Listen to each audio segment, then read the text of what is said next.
Empecemos por mencionar un aspecto importante, que es la electricidad en nuestra vida cotidiana. Sabemos que la electricidad es esencial en nuestras vidas. Muchas de nuestras actividades dependen de forma directa o indirecta de la corriente eléctrica. Desde que nos levantamos hasta que nos acostamos, hacemos un uso constante de electricidad sin ser conscientes de ello.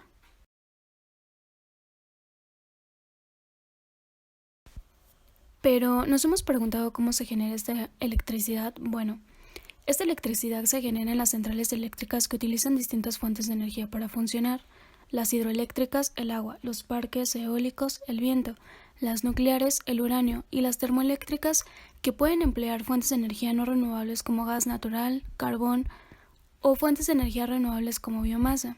Cabe mencionar que las centrales termoeléctricas aportan gran cantidad de electricidad a la red, siendo esta la que suministra más de la mitad de la demanda de la energía en el mundo. Entonces, retomemos. ¿Qué es una central de energía termoeléctrica? Es aquella central que produce energía eléctrica a partir de la combustión de carbón, aceite de combustible o gas natural en una caldera diseñada. A continuación les hablaremos sobre cómo funciona una central de energía termoeléctrica. Antes de iniciar, lo primero que debemos de conocer son las partes fundamentales de una central termoeléctrica. La primera es la caldera. Aquí es en donde se produce la incineración de combustibles calentando el agua que pasa por un serpentín, convirtiéndola en vapor. Después tenemos a la turbina. El vapor generado en la caldera es enviado a alta temperatura y presión a la turbina, produciendo el movimiento de esta a altas velocidades. A continuación tenemos el generador. Este se encuentra acoplado en la turbina, por ende girará junto con ella, logrando convertir la energía potencial en electricidad. El condensador: después de que el vapor pasa por la turbina, debemos enfriarlo para condensarlo y así se convierte en agua nuevamente. Para ello usamos mucha agua fría, que por el calor del vapor se calentará. Después tenemos a la torre de refrigeración. Como el agua que circula por el condensador se calentará, existe la torre de refrigeración para entregarle agua fría al condensador y que éste pueda convertir el vapor de agua que sale de la turbina en agua nuevamente. El funcionamiento de las centrales termoeléctricas convencionales es el mismo independientemente del combustible que se utilice, pero existen diferencias en el tratamiento previo que se hace del combustible. Por ejemplo, si la central opera a carbón, el combustible se tiene que triturar previamente. En centrales de fuelil, el combustible se calienta, y en el caso del gas natural, el combustible llega directamente por gasoductos. Ahora, antes de explicar el funcionamiento, es necesario saber que este proceso funciona según el ciclo reversible de Carnot, misma que consta de 4 procesos: 2 isotérmicos y 2 adiabáticos. En las centrales termoeléctricas convencionales, el combustible, ya sea el carbón, fuelil o el gas natural, es llevado a una caldera, y ahí el combustible se quema de forma irreversible, provocando una reacción de combustión. Cabe aclarar que esta combustión va a ser externa a la máquina termodinámica de Carnot. Bueno, esta combustión va a liberar una gran cantidad de energía térmica. Va a ser aquella energía suministrada en forma de calor que se transfiere a los serpentines que llevan el agua. En esta parte podemos afirmar que la combustión externa corresponde a los alrededores y que le cede el calor al sistema, que en este caso son los serpentines, de tal forma que el calor del sistema es mayor a cero y el calor de los alrededores es menor a cero, siendo la entropía del sistema igual al calor del sistema sobre la temperatura y la entropía de los alrededores igual a menos el calor de los alrededores sobre la temperatura.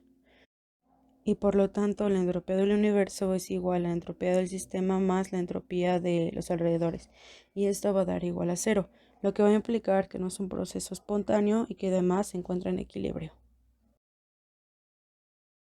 Continuando con el proceso, el agua conducida en las serpentinas se calienta, cambiando su entropía al transformarse en vapor a alta presión, donde la entropía del gas es mayor a la entropía del líquido y esta a su vez va a ser mayor a la entropía del sólido, teniendo el gas un mayor desorden molecular y por lo tanto la entropía del gas va a ser mayor a cero.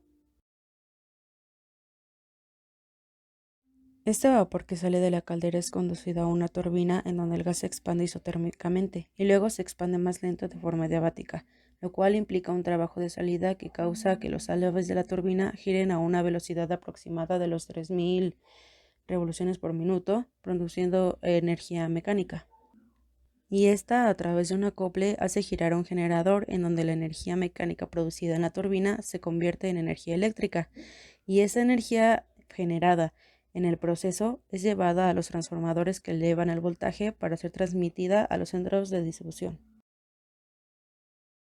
Finalmente, mediante una compresión adiabática, el gas regresa a su estado inicial, de tal forma que cambia su entropía al transformarse en agua, donde la entropía del gas va a ser mayor a la entropía del líquido y esta a su vez va a ser mayor a la entropía del sólido, teniendo el líquido un menor desorden molecular y por lo tanto la entropía del líquido va a ser menor a cero. Regresando un poco, mientras todo esto pasa, el vapor usado en el proceso es conducido a un condensador en donde se utiliza un sistema de enfriamiento. Este sistema consiste en que unas serpentines, aparte de este proceso, van a succionar agua del sumidero, que en este caso puede ser mar, atmósfera o un río. Y esta agua es llevada a una torre de refrigeración en donde es procesada y sale como agua fría. Y esa agua fría entra al condensador y después de una compresión isotérmica sale agua caliente, junto con la cantidad de calor o calor de salida que es rechazada del vapor en el condensador hacia la torre y finalmente al sumidero. Y una vez condensado es enviado a los serpentines del proceso para utilizarla de nuevo en la caldera, por lo que se hace un trabajo en el fluido. Por lo tanto, podemos llegar a la conclusión de que el proceso de agua a vapor es un circuito cerrado.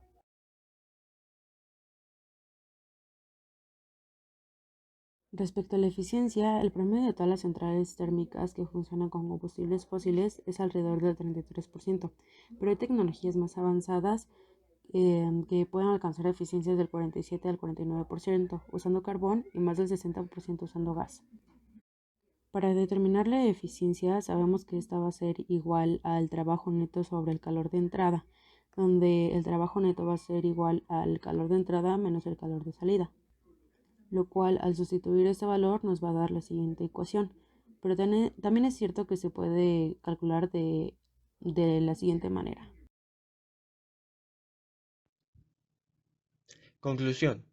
A pesar de lo complejo que puede llegar a ser la termodinámica, nos damos cuenta que en nuestra vida cotidiana es más que evidente que se encuentra en todo lo que hacemos, desde la cocción de algún alimento en la cocina hasta las centrales termoeléctricas. Es fundamental el manejo de todas las propiedades que hacen que los procesos termodinámicos se lleven a cabo de manera efectiva. Por eso, es tan importante, ya que de ello depende el rendimiento de las máquinas y las centrales, como las que hemos retomado en este video. Es por eso que todos los elementos que tiene una central termoeléctrica son importantes. Por ejemplo, el diseño de los quemadores de las calderas no pueden ser el mismo para una central de carbón que para una de gas natural. En este video se ha mostrado el funcionamiento de las centrales termoeléctricas y cómo repercute al medio ambiente, debido a que los gases de efecto invernadero que emiten son en cantidades grandes, además que son los principales causantes del calentamiento global. Se buscará en un futuro cómo solucionar este gran problema, haciendo que las centrales termoeléctricas sean más eficientes, aprovechando el máximo de su materia, dando una cantidad y calidad a las medidas disponibles, y que permitan que sean menos contaminantes.